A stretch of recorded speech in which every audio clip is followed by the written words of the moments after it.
tudo bem com vocês? Eu sou a professora Weslaine Góes, trabalho na Rede Municipal de Palmas, Tocantins, lá na Escola Degraus do Saber. Aqui na nossa plataforma, eu trabalho com vocês o componente curricular de ciências. Isso, e hoje nós estamos na nossa 10ª aula aqui no canal 5.2. Para começar a nossa aula, nós vamos relembrar um pouco do que vimos na aula passada. Vocês se lembram? Pensa aí. Muito bem, nós falamos de alguns fenômenos ópticos naturais que acontecem em virtude da interação da luz com diferentes meios, né? Quais foram eles? Quem lembra? Isso, nós vimos sobre a refração, que é quando a luz passa através de dois meios transparentes e altera a imagem. Quem lembra o que usamos? Isso, usamos a caneta, né? Fizemos a experiência da caneta num copo de água. Isso mesmo. E vimos também sobre a reflexão luminosa, que a professora falou, que a gente observa esse fenômeno em casa todos os dias. Porque a gente sempre gosta de dar uma olhadinha no espelho, não é verdade? Isso é a reflexão luminosa. Isso, muito bem. Vocês são demais. Agora, nós vamos falar sobre a luz do sol. Vamos continuar com o mesmo tema, só que agora nós vamos vê-la como fonte de calor. Isso mesmo. A luz do sol, ela é fonte de calor. Agora, antes, a gente vai ouvir uma história bem legal chamada Lagarto Faminto. Observe aí. Em um dia de sol intenso, o amigo lagarto andava pelas areias quentes do deserto. Faminto e sedento, já via miragens de tão fraco. Foi então que avistou ao longe, vindo das bandas de baixo, um bando de aves do deserto. Será que seria um momento de sorte? Precisava encontrar uma maneira de conseguir despistar as aves do deserto e pegar pelo menos um ovo para matar sua fome. Foram horas a fio de correria e esforços sem sucesso. Ele já estava exausto. As aves do deserto eram muito rápidas e barulhentas. De repente, sem que houvesse explicação, uma das aves do deserto saiu andando para as bandas de cima. E como é de esperar, uma ave sempre vai com as outras. E como num passe de mágica, assim como chegaram, se foram. Todas correndo e fazendo barulhos em direção às bandas de cima. O lagarto ficou triste e sem esperanças de arrumar um almoço. Desolado e com o estômago roncando, resolveu se deitar sob a sombra de uma pedra quente, quando percebeu que uma das aves do deserto, de tão agitada, se esqueceu de um ovo. Pronto, agora o lagarto do deserto tem um ovo. Um ovo cru, mais um ovo. Vocês prestaram atenção na história? Onde mesmo esse lagarto andava? Muito bem, no deserto. É fácil ter acesso à comida e à água no deserto? Não, muito bem. O que vemos bastante no deserto? O que tem muito no deserto? Eu nunca fui no deserto, mas eu vejo imagens, já vi pela TV e vocês também. O que a gente observa muito? Muito bem, areia, né? É quente ou é frio lá no deserto? Isso, pelos conhecimentos, né? Pelas informações que já foram nos passadas, é muito quente no deserto. Qual será a intensidade dos raios solares no deserto? Será que lá é tranquilo? Acho que não, né? Se a gente já sabe que no deserto é muito quente, os raios solares devem vir bem fortes. Muito bem, é isso. A luz do sol, ela pode ser transformada em calor quando entra em contato com algumas superfícies. No caso da história, o deserto, que já não tem muita água, ele se torna mais quente ainda porque na história ele entra em contato com a areia. Isso, os raios solares batem direto na areia. Vocês vão ver aí, ó, o calor do sol e os diferentes materiais.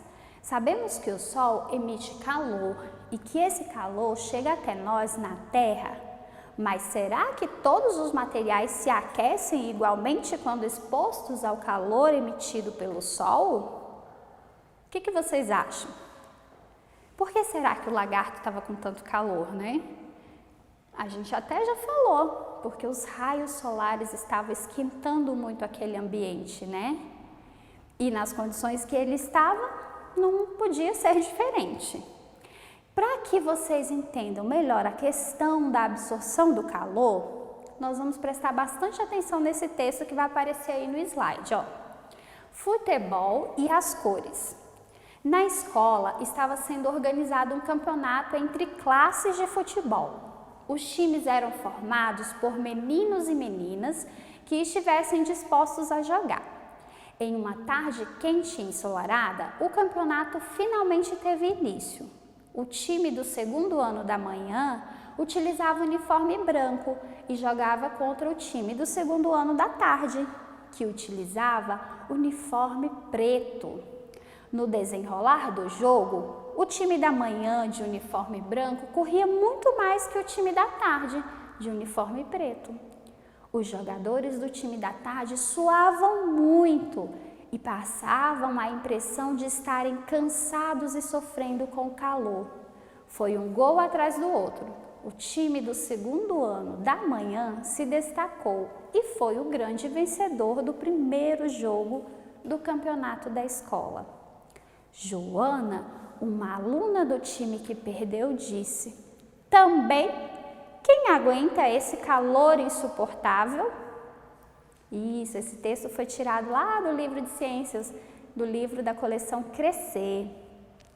Agora, pensando nesse jogo, eu fico aqui me imaginando, será que a cor dos uniformes interferiu de alguma maneira no desempenho dos jogadores? O que vocês acham? Pois é, por que será que a Joana disse isso?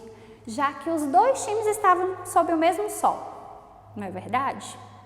Então vamos lá, para que a gente entenda por que isso acontece, a gente volta lá na reflexão luminosa, onde os raios de luz chegam em uma superfície e são refletidos de volta. Como vimos no exemplo do espelho, né? Isso aconteceu com os jogadores que estavam com a camisa branca, porque a camisa branca, ela de certa forma, ela permite que essa luz ela seja refletida de volta. O que não aconteceu com os jogadores que estavam com a camisa escura. Por quê? Porque os raios de luz chegaram, mas eles foram absorvidos e aqueceram com mais facilidade, né? E é por isso que nós temos como exemplo as roupas. Em dias de climas mais frios, é recomendado usar roupas escuras, pois elas absorvem melhor o calor, além de refleti-lo. E em dias quentes, roupas claras, pois elas absorvem menos o calor. Pois é, o calor é forte e você prefere andar onde? Uma perguntinha, o calor é forte e você prefere andar onde? Na areia ou na água? Vamos fazer uma experiência? Bem simples, em casa vocês vão precisar de 2 recipientes de plástico e em um deles a professora já trouxe aqui areia e no outro nós vamos colocar água, metade do potinho. O que vocês vão fazer? Vocês vão colocar esses 2 potinhos na geladeira, deixar lá 10, 15 minutinhos, depois vocês vão retirar da geladeira, eles vão estar na mesma temperatura, vocês vão colocar lá no sol. Deixa 15 minutinhos no sol. E aí, vocês vão medir para saber qual deles esquentou mais com os raios solares, né? Vocês, professora, eu não tenho termômetro. Beleza, você pode ver com a mão mesmo, né? Você pode tocar a água e você pode tocar a areia. E aí vocês vão saber qual dos dois esquentou mais. Vocês vão registrar, né? Quem fizer o registro tudinho pode enviar para o seu professor lá no seu grupo de apoio. Depois vocês vão me contar, tá bom? Eu já sei o que esquentou mais comigo, mas depois vocês vão me contar direitinho. Agora, apesar de sabermos da importância do sol para os seres vivos, nós também devemos saber algumas coisinhas importantes. Acompanhe aí. Fique sabendo que, apesar de o sol ser extremamente importante para os seres vivos e inclusive para os seres humanos, o excesso de luz solar também pode fazer mal. Isso. A luz solar emite dois tipos de radiação ultravioleta chamados UVA e UVB. E o excesso desses raios pode ser muito prejudicial para os seres vivos. Algumas plantas não suportam a exposição solar direta e necessitam de sombra para não se queimar. Os raios UVB conseguem atravessar a barreira das nuvens e mesmo em dias nublados é necessário tomar cuidado com as atividades ao ar livre, pois a pele pode se queimar com exposição direta e indireta, né? Agora nós vamos ver alguns cuidados com a exposição ao sol. Evite se expor entre as 10 e 16 horas, use sempre filtro solar. Use óculos de sol para proteger suas retinas das radiações solares. Superfícies como areia, água, cimento e neve são refletoras, por isso, nesses locais deve-se usar protetor solar e óculos de sol, mesmo em dias nublados e frios. Não use bronzeador sem filtro solar, viu? Não façam receitas caseiras para utilizar como bronzeadores. Vocês, crianças, podem saber essa informação e passar adiante para os adultos que estão à sua volta, não é verdade? E mantenha-se sempre hidratado. São coisas importantes que devemos saber, não é verdade?